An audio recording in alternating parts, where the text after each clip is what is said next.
jogou na cabeça do Joãozinho. Joãozinho, um trabalhador de lá, da época, tal, pioneiro. Jogou na cabeça dele, traumatismo craniano. Na roça não tinha transporte, não tinha nem farmacêutico, nada. Então, a carroça ia de um caminhão para levar para Rubiatá. Imagina o cara com traumatismo craniano, na carroceria de um caminhão, estrada de chão. Morreu. Certo? Então, aqueles trabalhadores estavam lá fazendo esse tipo de trabalho para ser fazendeiro no futuro. Então, não vai atender pedido de estudante para ser guerrilheiro, para se preparar um movimento armado para tomar terra. A terra estava ali, à disposição, não tinha dono. Por que vai lutar por aquilo? Então, o idealismo dos caras, sonho, né? Então, por isso é que muitos foram presos. Zé Genuíno, por exemplo, era um desses, teve sorte de estar aí vivo. Mas muitos eles executaram lá mesmo, mataram lá imediatamente. Mas eu fiquei sabendo daquele movimento dessa forma, através da censura, né? E já tiveram alguns desses movimentos em que houve uma cobertura e aí, assim, dando um exemplo, né, sobre os guerrilheiros, já teve alguma cobertura sobre algum evento desse, com algum movimento desse, em que teve uma tentativa de talvez driblar a censura e aí foram pegos? E aí burlar a censura? Já tiveram isso, já teve isso? O senhor Olha, assim, um movimento aqui em público Goiás? não, né? A gente sempre quer burlar a censura. A gente sempre quer burlar a censura. Às vezes tenta informar com outras palavras, né? Quando o general, só um exemplo aqui que não é de guerrilha nem nada, mas é de censura, de alguma forma de censura e a maneira de burlar. O general Geisel tinha sido presidente da Petrobras. E aí ele estava começando a ser preparado para ser o presidente da República.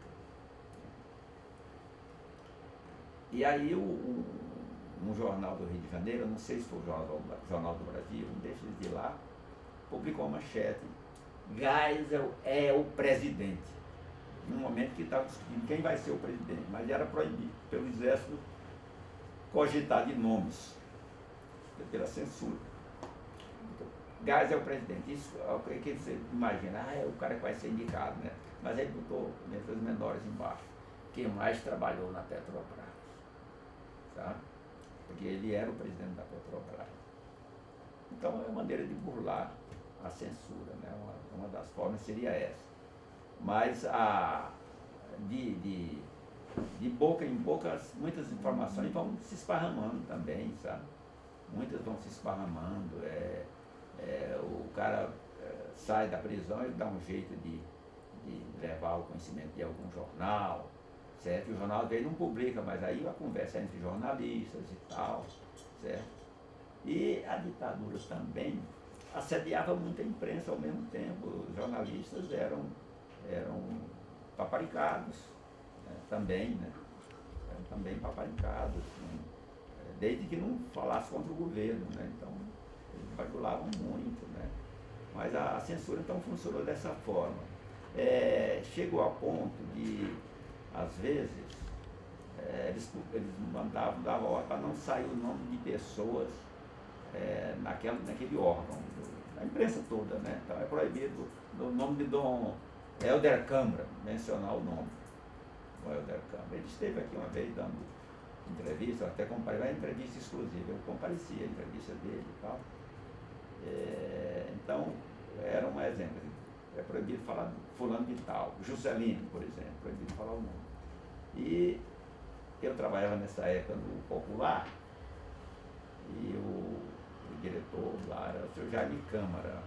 Era na Goiás, o prédio está lá fechado e tal. Mas era tudo ali, televisão, rádio, jornal, era tudo lá, redação. E seu Jaime recebia visitas continuamente, claro, era um jornalista muito prestigiado. E ele tinha lá um fotógrafo à disposição, ele tinha sempre um fotógrafo à disposição. Chegava uma pessoa fazer visita, ele chamava a campainha ali, o fotógrafo vinha tirar foto. Então saía foto legenda no jornal. O jornalista Jaime Câmara recebeu ontem a visita de fulano e tal. E como eram várias visitas, às vezes saía eram muitas visitas, saíam muitas vezes, um aqui numa parte, no outro noutra, para não ficar tudo misturado, né? E aí, nessa ordem de censura, veio um dia, já em Câmara, proibido o nome dele, ele passou a não poder botar o nome dele no papel, ele gostava de receber as visitas e botar no jornal, aí, mas isso com o tempo relaxa, aí relaxou, né? Não teve problema não. O grupo até cresceu durante a ditadura, mesmo ele caçado, cresceu, foi quando comprou a área e montou aquela sede grande na Serrinha, representando da Globo aqui, né, a TV repetidora e tal, então cresceu muito o grupo, mesmo na ditadura, sabe? Então, não fazendo raiva à ditadura, eles deixam crescer, não tem problema nenhum não, tá? E ditadura no Brasil, ela está no sangue de muita gente, porque nós tivemos 388 anos de escravidão. É uma ditadura cruel, né? Você ser dono do outro, né? Massacre de índios, né? A primeira violência contra o índio aconteceu, duas primeiras que estão no mesmo nível, a meu ver. Eles as três caravelas iam descobrir um novo caminho para as Índias. Aí chegaram ao Brasil, são os índios, passaram a chamar de índio. O cara era chavante, era carajá, não era índio. Essa foi uma violência. E a outra foi fazer a primeira missa. Eles têm as religiões deles, não precisam disso, né? Então, a ditadura no Brasil está no nosso sangue. Aí quando aparece aí um Bolsonaro eleito, é porque ela se reavivou. Esse sangue que está antigo, ele renasce, né? Então é assim, certo? Surge a ditadura, né? Então está na nossa história. O último país a libertar os escravos fomos nós, né? Nós somos atrasados mesmo, né? E para isso é preciso manter o povo ignorante, né? Tem que manter o povo ignorante. Não estudar, escola sem partido. Eu sou favorável à escola com partido. Com todos os partidos serem estudados cientificamente, certo? Com todos eles serem estudados. Cada estudante, quando formado, ele vai seguir o caminho que ele quiser, o partido que ele quiser, a liberdade, né? Aquilo que ele quiser fazer. Então não é esse ou aquele partido que é o bom. Então, a ditadura no Brasil vem daí, ela está no sangue aí, é perigoso acontecer qualquer hora. O ex-ministro da Educação, Darcy Ribeiro, foi ministro da Educação muito jovem, foi indigenista, um cara de grandes méritos. O Darcy Ribeiro disse, posteriormente, já na abertura política, disse o seguinte: se o Brasil não construir escolas, vai faltar dinheiro para construir cadeias. E é o que está acontecendo aí. Prende um cara, o povo reclama, prendeu, o cara matou, soltou no pé, não tem cadeia para botar, tem que soltar, bota na tornozeleira eletrônica e tal.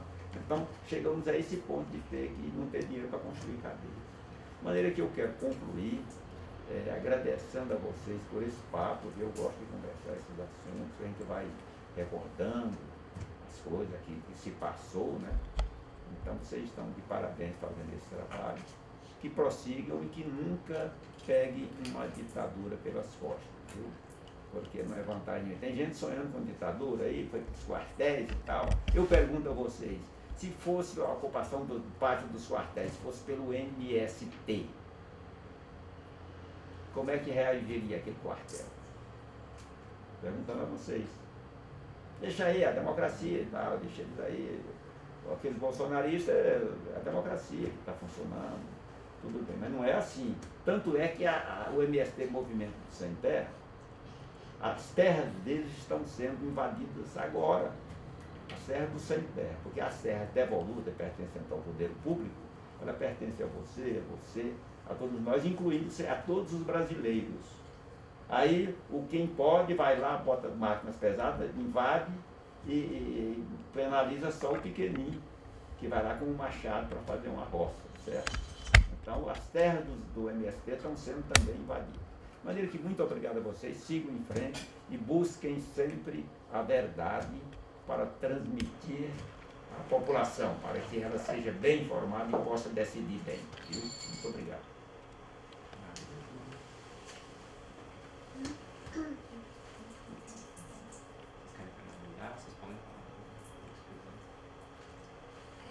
Seu Walter Lima, gostaria de saber sobre sua visão do jornalismo antigo para o atual. E além disso, você fala a sua opinião sobre essas páginas sensacionalistas que alcançam um grande número de pessoas e manipulam a informação, causando um sentido contrário no jornalismo oficial.